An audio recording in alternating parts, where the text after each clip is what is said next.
Paulo ay naglalayo na ipakita na ang pag-ibig ay hindi dapat minamadali, at ang bawat tao ay may kanya-kanyang panahon para sa ganitong bagay. Sa kasalukuyan, ang pagtutok ni Paulo sa kanyang personal na buhay ay nagmumula sa kanyang pangarap na makatagpo ng isang partner na may mga katangiang hinahanap niya. Ipinahayag niya na ang mga katangian ng babaeng nais niya ay ang pagiging simple at hindi mapagmataas.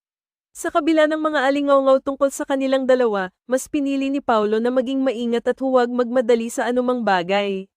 Ang ganitong pananaw ay tila nagmumula sa kanyang karanasan at pagmumuni-muni, kung saan alam niyang mahalaga ang tamang oras at tamang tao.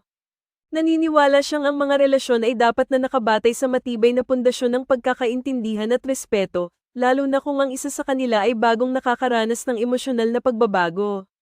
Sa huli, ang mga tagahanga ay dapat na maunawaan na ang pagbuo ng isang relasyon ay hindi lamang tungkol sa pagkakaroon ng magandang samahan, kundi pati na rin sa tamang pagkakataon at tamang pag-unawa sa mga pinagdaraanan ng bawat isa.